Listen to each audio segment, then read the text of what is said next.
Un an plus tôt, elle se noyait dans les dettes et la peur, enchaînant les doubles services tout en regardant sa mère s'éteindre lentement. Désormais, tout avait changé d'une façon qu'elle avait encore parfois du mal à croire réelle. Son téléphone vibra avec un message de sa mère. « Joyeux anniversaire, ma chérie. Je me sens très bien aujourd'hui. Le docteur Wells dit que mes examens sont toujours parfaits. Profite de ta soirée avec Alexander.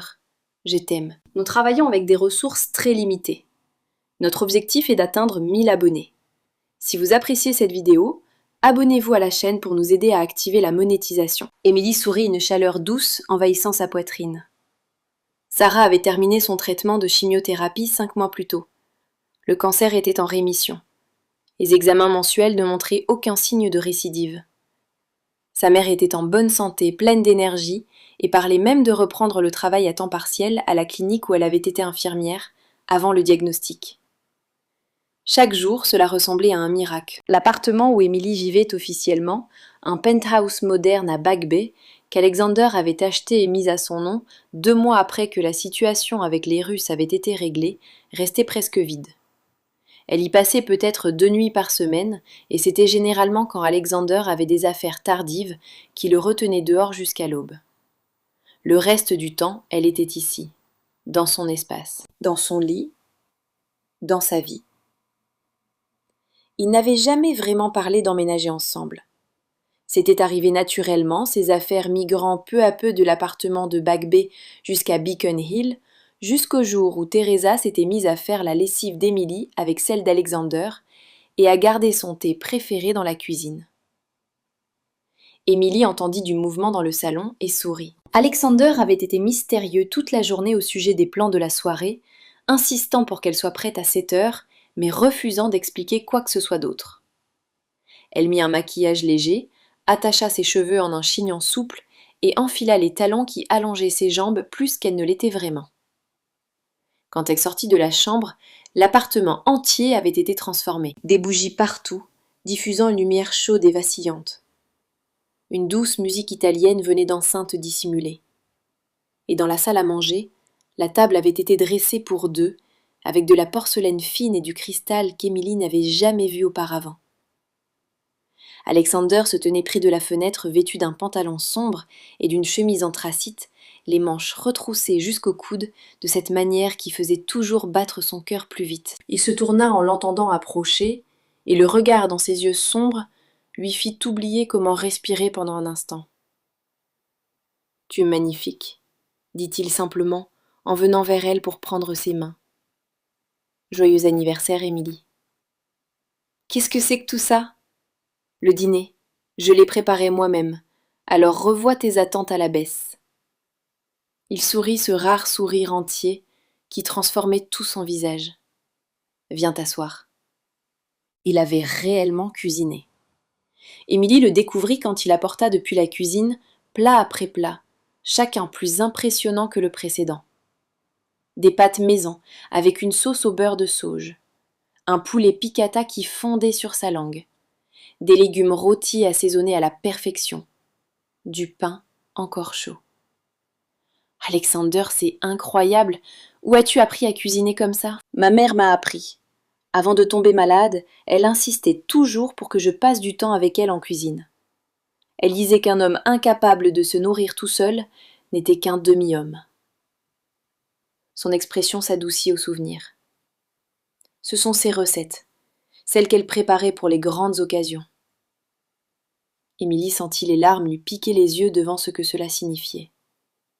Il lui avait préparé les plats de fête de sa mère. Il avait partagé quelque chose de profondément personnel et précieux. « Merci de partager ça avec moi.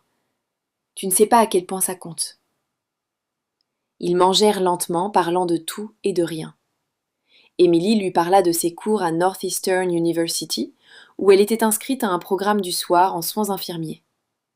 La charge de travail était intense, mais elle adorait ça. Elle aimait apprendre l'anatomie, la pharmacologie et les soins aux patients. Elle aimait savoir qu'elle avançait vers quelque chose qui avait du sens. « Comment se passe ton stage clinique ?» demanda Alexander en remplissant à nouveau son verre de vin. « Épuisant, mais formidable.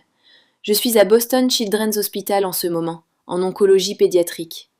C'est déchirant et inspirant à la fois. Ces enfants traversent tellement de souffrances, et pourtant ils sourient encore. Ils se battent encore. Elle marqua une pause. Je crois que je veux me spécialiser en oncologie. Après tout ce qui est arrivé à ma mère, ça me semble juste. Tu seras excellente. Tu as le bon mélange de compassion et de force. Ils parlèrent aussi du café. Émilie avait recommencé à travailler au Morning Brew 3 matins par semaine. Pas parce qu'elle avait besoin d'argent, mais parce qu'elle aimait sincèrement ça. La routine, les clients, le réconfort de préparer du café et de discuter avec les habitués. Et Alexander continuait d'apparaître tous les matins où elle travaillait, à 7h15 précise, commandant son double expresso et laissant des pourboires ridicules avant qu'ils ne repartent ensemble, sa main trouvant la sienne en sortant. Kayla était toujours là, aussi, toujours son amie malgré tout. La protection avait été réduite à quelques vérifications occasionnelles après que l'accord avec les Russes avait tenu bon. Kayla connaissait maintenant la majeure partie de la vérité, savait qui était réellement Alexander et dans quoi Émilie s'était retrouvée mêlée. Elle avait accepté toute cette histoire avec une facilité surprenante. « Il te rend heureuse », avait simplement dit Kayla, « et il t'a gardée en sécurité. C'est ça qui compte. » En parlant de Kayla, dit Alexander comme s'il lisait dans ses pensées, « Elle sort avec quelqu'un de mon équipe de sécurité. Tu le savais ?» Émilie rit. « Marco !» Oui, elle me l'a dit. Elle dit que c'est le premier homme depuis des années qui l'écoute vraiment quand elle parle. Marco est un homme bien. S'il lui fait du mal, je devrais m'occuper de lui, mais c'est un homme bien. Je t'en prie, ne t'en prends pas à ton propre employé à cause de ma meilleure amie. Je ne promets rien. Ces taquineries faciles semblaient désormais naturelles. Ils avaient trouvé un rythme au cours des 6 derniers mois, apprenant à naviguer dans les complications de leur monde si différent. Ce n'était pas toujours simple. Émilie avait encore parfois du mal avec la violence qui rôdait sous la surface des affaires d'Alexander, avec les appels tard dans la nuit et les départs soudains. Avec la réalité que l'homme qu'elle aimait était capable de choses qui l'effrayaient lorsqu'elle y pensait trop longtemps. Et Alexander luttait avec ses propres démons. La peur constante de la perdre. Cette hyper-vigilance qui ne s'éteignait jamais vraiment. Les cauchemars où il n'arrivait pas à temps, où ces hommes dans son appartement faisaient ce qu'ils avaient eu l'intention de faire. Il se réveillait parfois au milieu de la nuit la cherchant, ayant besoin de s'assurer qu'elle était réelle, en sécurité, et toujours là. Ils avaient appris à en parler. De vraies conversations sur les difficultés, les peurs et les complications. La thérapie aidait aussi. Alexander l'avait surprise en proposant qu'ils voient quelqu'un ensemble, une thérapeute spécialisée dans les relations affectées par le traumatisme. Ils y allaient 1 semaine sur 2, travaillant sur leurs blessures avec une aide professionnelle au lieu de les laisser s'envenimer. Ce n'était pas parfait, mais c'était réel, honnête, et c'était à eux. Après le dîner, Alexander apporta un gâteau au chocolat, préparé par Teresa, avec 27 bougies vacillant dessus. Émilie fit un vœu, et les souffla en pensant à tout ce qui avait changé en 1 an. À la distance parcourue depuis cette version désespérée et submergée d'elle-même. « J'ai quelque chose pour toi », dit Alexander une fois le gâteau terminé, et après qu'ils se furent installés dans le salon. Il lui tendit une enveloppe simple couleur crème. Émilie l'ouvrit avec précaution et en sortit un document juridique. Il lui fallut un instant pour comprendre ce qu'elle lisait. Acte de propriété. Morning Brew Café. Propriétaire, Emily Grant. Elle leva les yeux vers lui confuse. « Je ne comprends pas. Qu'est-ce que c'est ?»« J'ai acheté le café il y a 4 mois, discrètement par l'intermédiaire d'une société écran. Les anciens propriétaires avaient prévu de le vendre à un promoteur qui voulait le raser pour construire des appartements. Je ne pouvais pas laisser faire ça. » Il s'assit près d'elle et prit sa main. « Ce café, c'est là que nous nous sommes rencontrés. Là où j'ai passé 6 mois à tomber amoureux de toi sans savoir comment te le dire. Là où tu t'épuisais au travail pour essayer de sauver ta mère. Ça a du sens. Alors je l'ai acheté et je te le donne, pour que tu en fasses ce que tu veux. » Alexander, je ne peux pas accepter ça. Une entreprise, c'est déjà fait.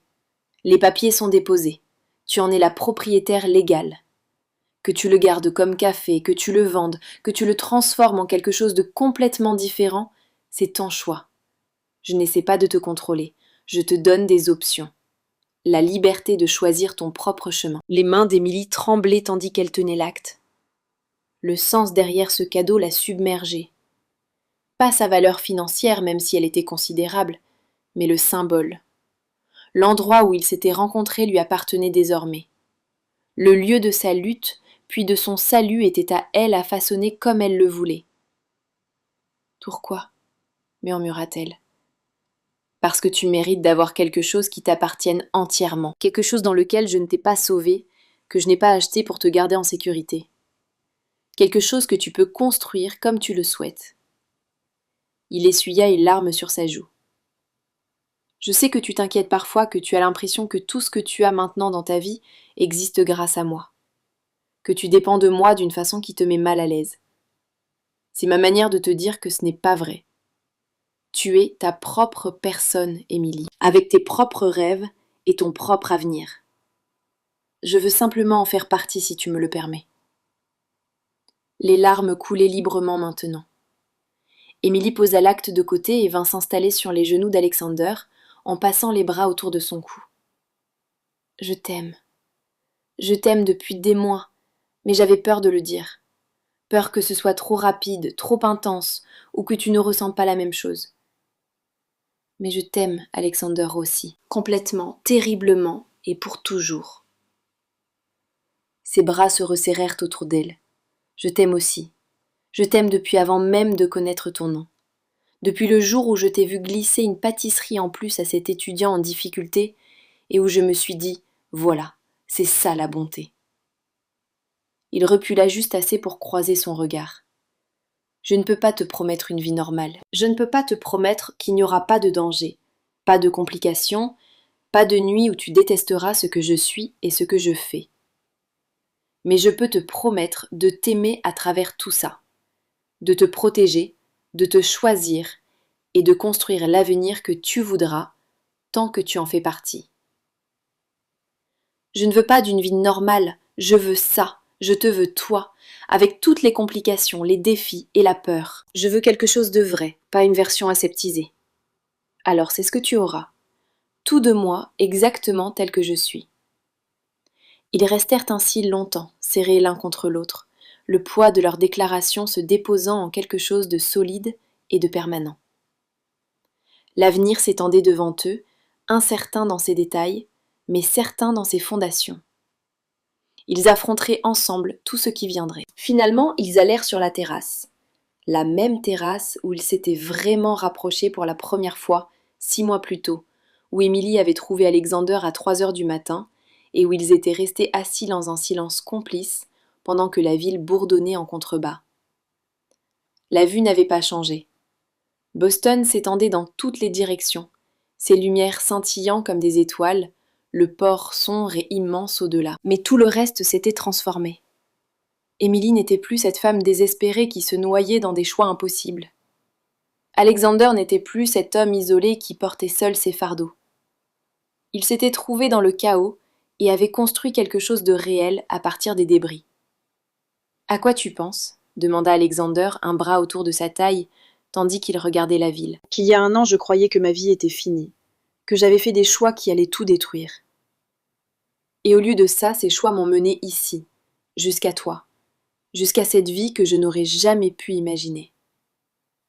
Est-ce que tu regrettes quoi que ce soit, même les parties effrayantes ?»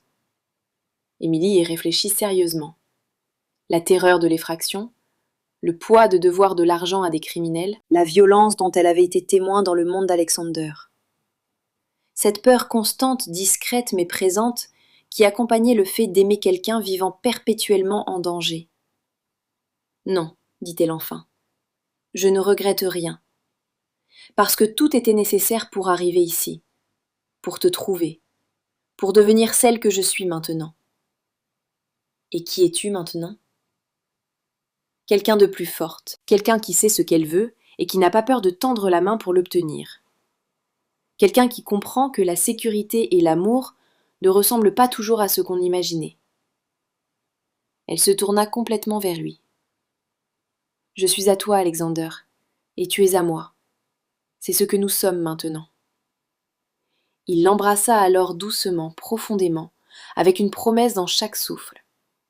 Quand ils se séparèrent, il posa son front contre le sien. « Joyeux anniversaire, Emily Grant. Merci de m'avoir choisi, d'avoir vu au-delà de ce que je suis jusqu'à celui que je veux devenir. De m'avoir donné quelque chose à protéger qui dépasse le devoir et l'obligation. Merci de m'avoir sauvé, de m'avoir vu quand j'étais invisible, de m'avoir rendu ma vie et mon avenir. » Elle sourit. « Et merci pour le café. C'était soit le cadeau le plus romantique, soit le plus insensé qu'on m'ait jamais fait. » Les deux, c'est clairement les deux. Ils rirent leur rire se portant au-dessus de la ville et restèrent sur cette terrasse jusqu'à ce que la nuit devienne froide et que les lumières commencent à pâlir tandis que Boston se préparait à l'aube. Demain apporterait ses propres défis. Emily avait cours le soir. Alexander avait des réunions avec des associés venus de New York. La vie continuerait dans toute sa gloire compliquée. Mais à cet instant, enveloppés dans les bras l'un de l'autre, la ville pour témoin, ils avaient tout ce dont ils avaient besoin. Un amour qui avait survécu au traumatisme, à la peur et au poids de circonstances impossibles. Un partenariat construit sur l'honnêteté, le choix et une véritable compréhension. Ce n'était pas une fin de conte de fées. La vraie vie ne l'était jamais. Mais c'était leur fin, leur commencement, leur milieu, tout ce pourquoi ils s'étaient battus, tout ce qu'ils avaient choisi et construit ensemble à partir des cendres de ceux qu'ils avaient été avant. Et là, dans l'obscurité précédant l'aube, Émilie sut avec une certitude absolue qu'elle recommencerait tout. Chaque instant terrifiant, impossible, magnifique. Parce que cela l'avait menée ici, jusqu'à lui, jusqu'à son foyer. La ville s'étendait sous eux, pleine de dangers, de possibilités et de tout ce qui existait entre les deux. Mais ici, en sécurité dans les bras d'Alexander, avec son avenir déployé comme des étoiles, Émilie n'avait jamais été aussi sûre de quoi que ce soit. Ils s'étaient trouvés dans l'obscurité. Et ensemble, ils feraient face à tout ce qui viendrait ensuite.